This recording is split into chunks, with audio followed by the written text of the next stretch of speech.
Hey everyone, just as a reminder, the horror app that I'm partnered with, Chilling, is currently running an investment campaign for people who want to own a piece of the company. Chilling 2.0 is currently in development, and next year when it launches, in addition to these scary stories, Chilling will feature horror movies, shows, short horror films, and Chilling originals. Chilling is growing so fast, and now is the time for you to get in on the ground floor. I'll leave the link in the description so you can check it out and learn all about Chilling 2.0 and your opportunity.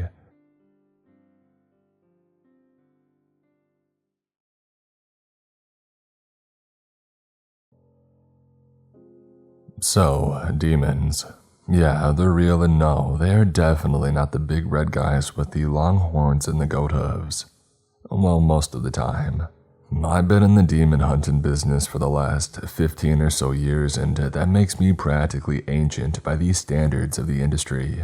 I'm what we would call an industry professional, and I'm the one they send out to handle the ones that are too big for the new people, but too small to call in the task forces. I'm sort of the middle management of the whole thing, which for the average woman in her 30s might be a little weird, but I make it work. They aren't particularly picky about who decides to work for them when all is said and done. They mostly just need a few warm bodies to keep the demon population in check. Who's they, you might be asking? Well, they're a little like the occult version of the police. They have a bunch of agents that mostly sit around in an office, filling out paperwork, and occasionally they go off to kill a bunch of nasty little denizens of Hades. And yeah, that's where they're from. We asked them, and they were pretty vocal about it. Well, at least the ones that can speak. That's what demons are, by the way. Creatures from Hades that typically have a nasty craving for human flesh, brains, or any other part of the human body that their type happens to be fond of. The flesh crawlers, for example, are partial to human skin, and the heart wrenchers are fond of hearts, believe it or not. All of them within the category look different, but they always prefer one part of the human body more than anything, except for the exceptions. The exceptions are the class 6s and up, who eat pretty much anything and everything, including souls in case they needed to be even more terrifying. But most demons are nowhere near that powerful, so it's a more minor issue than you might think. I mostly deal with class 3s with the very occasional class 4. That's what I thought I was dealing with yesterday, a class 4. They're incredibly rare, with maybe 1 or 2 remaining in the continental US at any one time. What makes them a class 4 is the system that the Oodle, that being the group that I work for, the Occult Operations and Demonic Liaison Department, normally shortened to Oodle, uses to classify its demons, size, intelligence, and abilities. A class 1 might be as big as a dog and as smart as your average potato, but the jump in each class is staggering. A class 2 might be as big as a bison if it's not particularly smart. A class 4 is when the demonic abilities start showing up. I got a call at my desk at around midnight, and yes, we work at nighttime. That's the time when demons show up, okay? It's not our fault. I was filing a report about a recent flesh ripper that I had the pleasure of dealing with when my phone rang. I picked up the phone and heard the monotone voice of the receptionist on the other end, which probably meant that she was one of the taken. That certainly didn't bode well. "Have I reached Agent Swallow?" she asked. "You have," I replied, while internally cursing my call sign. They gave it to me because I was the only woman in the local office. I remembered to find Alex and kick him a few times because of it. Not that he had been responsible or anything, but he certainly enjoyed making fun of me for it, which was reason enough for him to receive a good kicking. "There's a report of a class 4 approximately 30 miles from your location," she said in the same eerie monotone. "You must eliminate it." That last bit was punctuated by the more than a little abrupt ending of the call. The take-and-call operators rarely waited for any sort of confirmation from the agents that they spoke to, and there was a bit of superstition around the local office that They only ever called when they were sending you to your death. Otherwise, they would have given you a human operator instead. I was a little worried at the idea of facing a Class 4, especially one nearby without my partner here with me. Alex was a rat, but he was one of the most competent and experienced agents in our branch. And when there was a Class 4 nearby, we normally worked on it together. But Alex was nowhere to be found today, and most of us at the office assumed that he had had one too many drinks the night before, and he decided to skip work for the day. That meant that I would have to deal with a Class 4 by myself for the first time. I moved down to the ground floor before heading out. The office of the more experienced workers like myself were on the 3rd floor of the building, with the first 2 floors being made up of fresh workers straight off their first or second job, which was necessary given the incredibly high turnover rate at most UDO locations. The basement of the building was blocked off from the elevator, and it wasn't available to anyone else except the task forces and the branch managers. It was left for the holding cells and their occupants, which were mostly the friendlier demons who wanted somewhere to stay, and a few speaking varieties who the head office felt were important. Read, they could torture for information on locations for high-class demons. At our branch, we also had a singular named demon. Those were the guys that the head office thought were so dangerous that they needed a code name and specific restraint conditions. Ours was called Horse Rider. I had no clue why, and I was nowhere near high enough on the chain of command to find out. I made my way out of the building to my company-designated car, an old Toyota that I sometimes thought was more dangerous than the demons that I hunted with. It was covered in dents and scratches from all the action that it had seen, including a recent confrontation with a Class 3 sight taker that left it without its left mirror. It was also possible that some of the red paint wasn't strictly paint by the general definition. It was hard to tell though, so I could get away with it. No one wanted to visit the cleaners. A shiver down my spine was enough to confirm that notion. Inside the car was a screen that I had used to find the demon, which had marked its current location, category, and class. It was a black iPad-looking thing that was just behind the gear shift, and it made the whole car look not unlike a taxi or an Uber. Displayed on the screen will always be a map of the surrounding location, the demon's class and category, as well as any special abilities in the case of Class 4s and above. One look at the screen and my heart fell. It had the class alright and even the category. A Class 4 Bonar was a bad day in anyone's books. They almost always had harpoon-like hooks with claws that could make even a butcher jealous. They were easily one of the most dreaded categories to deal with. Only vampires, no, not like literal vampires, they just like blood. And builders are more colloquial hated. The builders like to take people's fingers and toenails, often while the victim was still alive. Nails like the construction kind, hence the name. While the category and class were bad, it was what wasn't on there that really topped it off for me. In the section labeled a special ability, there was absolutely nothing. This meant that either the creature didn't have an ability at all, which would make it so obscenely massive and smart that it seemed unlikely, or that the ability hadn't yet been discovered. That meant that I was probably a scouting agent. It would be my job to go in there, get a good look at the ability, and send the information to HQ, and then die horribly while the demon removes and then eats my bones. Hooray. It wasn't a long drive to get there, and at least by the standards of the job, but it was one made in silence. Taking on a Class 4 alone wasn't likely to go too well, and I knew it, especially if I was just sent there to die. The location pulled me up to an abandoned farm just outside of town. It was so cliché that I was tempted to believe this might be some elaborate plot by some crackpot at the office if it weren't for the silence. You see, there's almost always some noise out there. Wind, crickets, birds, anything like that. but there was nothing, not a single peep. The air was so still that it felt stale, and it cast a stillness onto the grass and overgrown fields with it. It's so subtly unnerving to see grass so still. It's an unconscious sort of thing, I figured. It makes it look fake, dead. It also meant that there was a demon around. It's one of the signs of demonic manifestation that we're taught to recognize in order to properly perform our duty.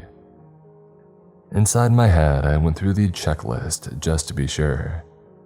No sulfur smell, that could be bad. The air was a little hot, bad. My mind wasn't clouded at least, though, that's good. The sky was a little tinged with red, that was pretty bad. All the signs pointed to a class 4, and a pretty bad one at that. It probably meant that it had manifested its ability and it would probably start seeking out humans within the next few days. I let out a long and somber sigh. I was probably going to die at first, the part that every Oodle agent hates more than anything, looking for the thing.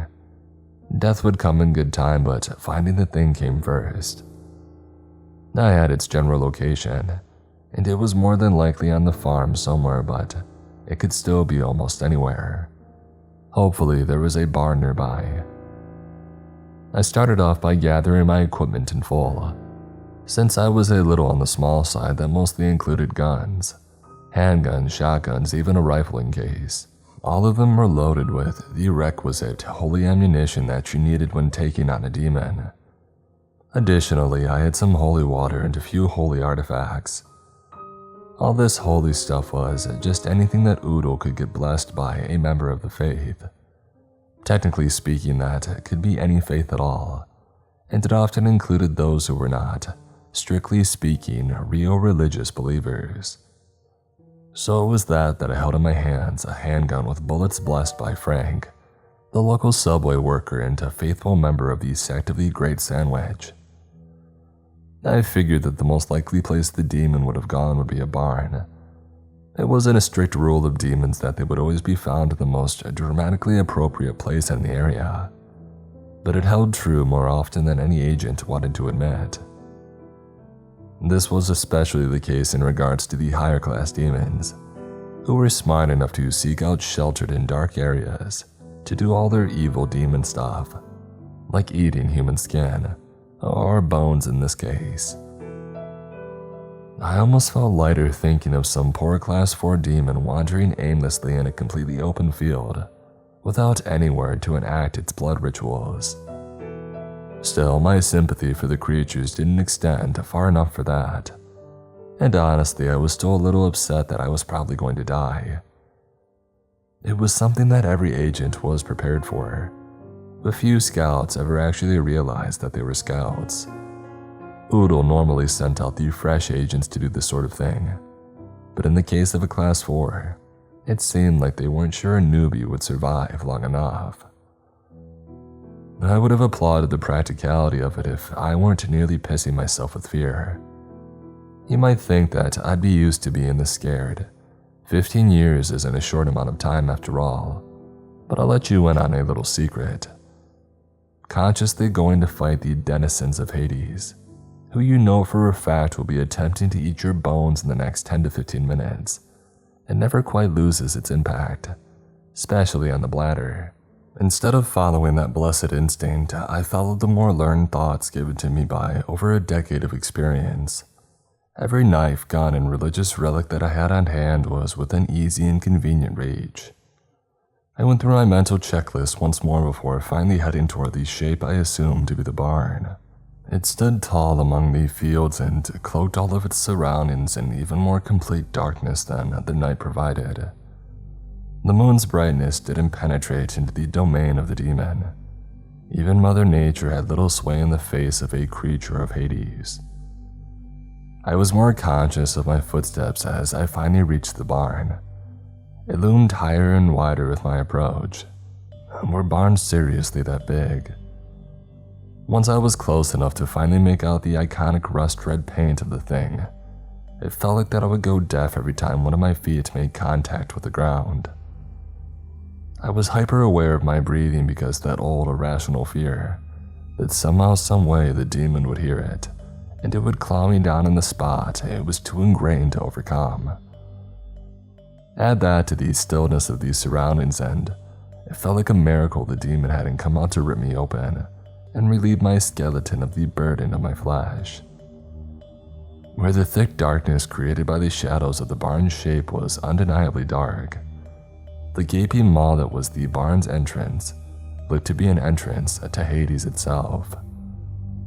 It was a darkness so complete that even my torch wouldn't have gained any purchase.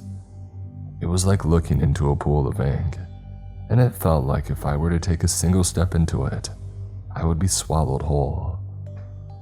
So, with one last goodbye to my ever-fleeting will to live, I stepped inside the demon's lair. I was right. It was the demon's lair. It was fairly easy to tell despite the darkness. Even without my eyesight, I could smell blood. It was like when crossing the threshold, I was hit by a wave of metallic-smelling death. This was the final and most important confirmation of a demon's presence. Whatever is inside their domain is theirs to control. Only so long as I had the religious relics on my person was I immune to that effect. That meant it could conceal the smell of blood outside of the barn, and in theory, it could have instantly removed my skeleton as well. I remembered to thank Frank and his holy sandwich-related wisdom if I lived to see tomorrow. The darkness was still the most immediate threat for the time being. The smell was an important confirmation, and given the absence of rot, it likely meant that the demon had only set up shop recently. I shuffled around in the hay-encrusted floors of the barn for a few seconds while I tried in vain to get my bearings. I had hoped my eyesight might adjust enough to start making out shapes once I got inside, but I couldn't even see my hand inches away from my face. That meant that I would continue penguin waddling myself toward my general approximation of the center of the building. I did my best to follow the smell of blood since I hoped the smell might be strongest where the demon had made its home, but it was equally as pervasive in every direction. As I waddled through the hay, I could practically feel my nerves reaching their limit. Something about being unable to see any attacks that might be coming. The thought of being torn apart at any second by a demon that I can't see, it fills me with dread. Every time I shuffle my feet through the hay, I pause again. Was that a sound? It felt like every step carried me closer and closer to a painful and meandering death. I kept shuffling along. I finally heard it after a few minutes, a few agonizing minutes that I felt would never end. The metallic smell of blood was no more strong than anywhere else in the barn, so far as I could tell, but the sound of my boots hitting something wet was unmistakable. It was only a light, nasally breathing coming from somewhere to my right.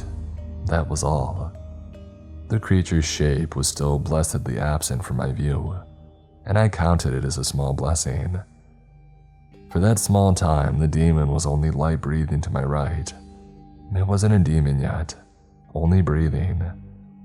It couldn't last, of course, but it was still nice to imagine.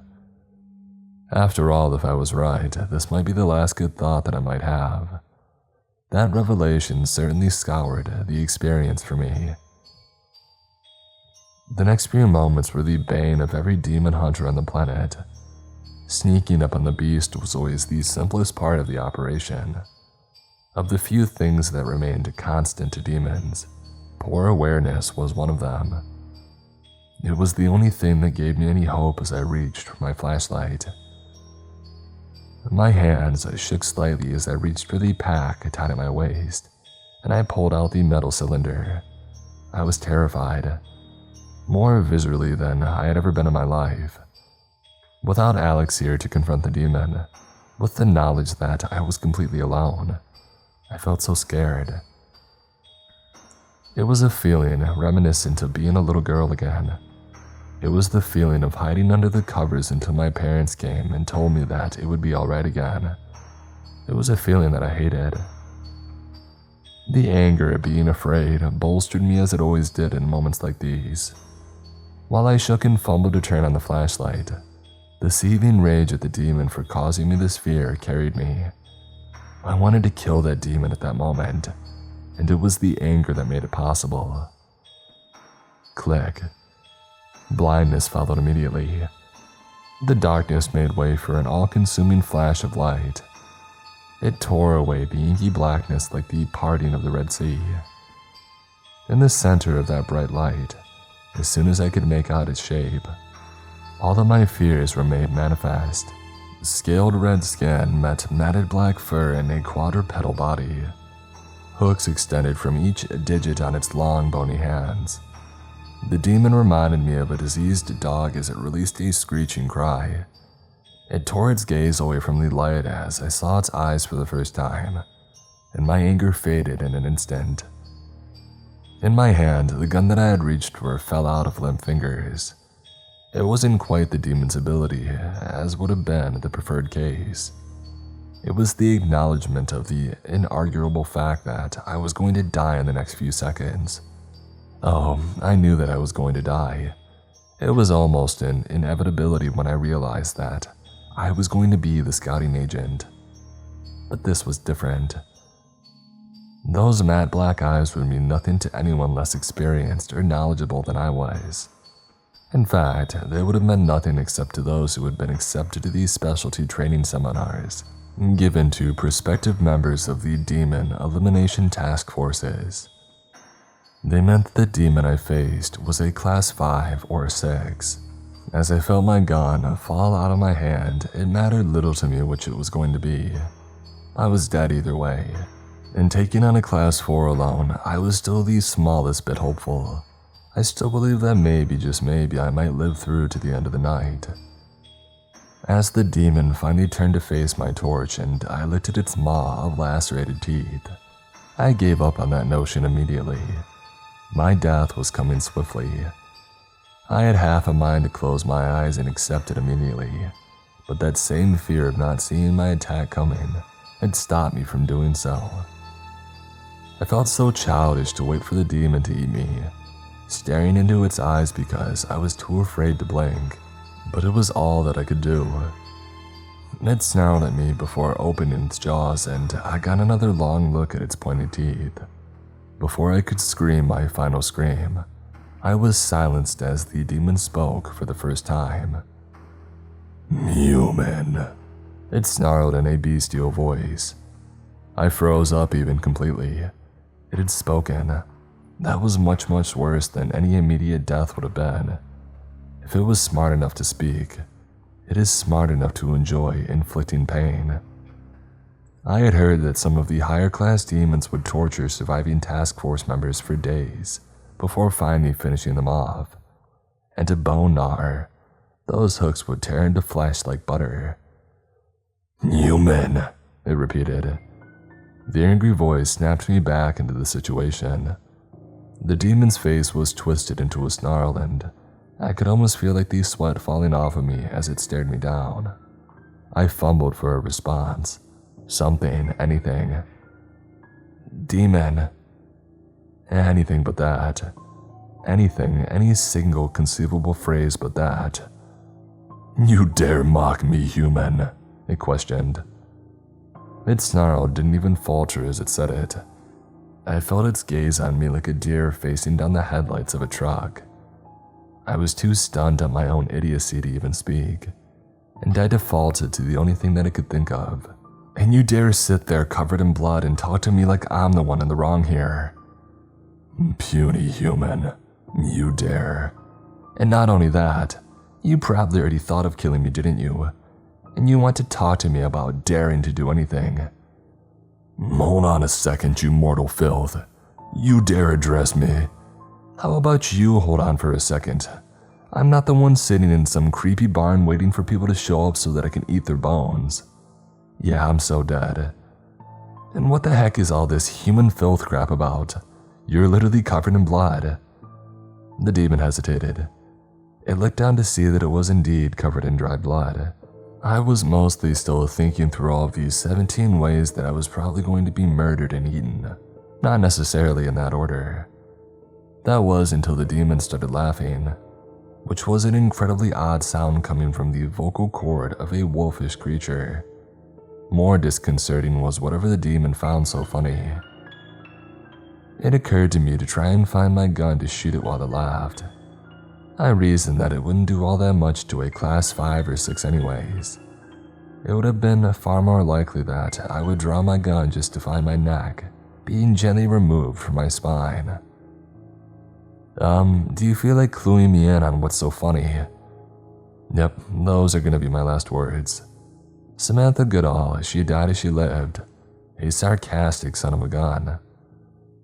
Never, not once in my thousands of years of being, not once, has a human spoken to me with such guile.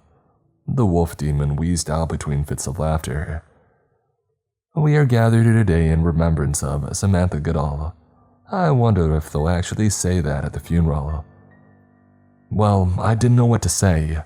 I shouted back to the demon, to which it only laughed louder. Well, I suppose you wouldn't, little human. The demon wheezed between chuckles. Once again, I'm struck by how abnormal the laughter sounds from a demon of all creatures.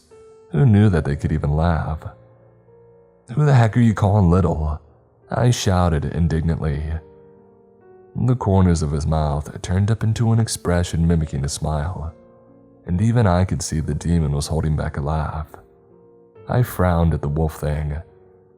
My humblest apologies, Mrs. Samantha. The wolf demon's lips twitched again. My humblest apologies, Mrs. Samantha. It has been many centuries since my last expedition into the human realm. You must excuse me if my manners are a little lacking. Did a demon just apologize to me? I think I've had too much to drink. Better than having my bones eaten, I suppose. I said as flatly as I could manage. But now you know who I am, so who the heck are you? Did I ask a demon their name? Yeah, I did. Looking back, it wasn't my smartest move. My name. It is an old and powerful name. It is far beyond a mortal such as you, the demon said in a haughty tone. Oh, sure it is. I bet it's Steve or something, or maybe Dave. Oh, maybe it's Mr. Fluffles. As far as a final word spoken to a wolf demon in a blood-covered barn goes, Mr. Fluffles isn't too bad. And I do have to admit, without the scaly-looking skin and the hooks for claws, he does look quite fluffy. You dare. You refer to the mighty Leonard, bringer of the Dang, architect of the cruel and dark, bringer of death. Did you just say Leonard? Why in God's name did I decide to make fun of its name? Do I want to die? I don't remember having a death wish, but at this point, I'm already convinced that it's over either way. My name is Ancient and Powerful Puny Human. The conversation went on for another hour before I had to make my report to Oodle. It turned out that my first Class 5 wasn't as bad as it could have been, although I'm fairly sure that Leonard tried to eat my soul at some point. I'm pretty sure it was after I told him about Airbud.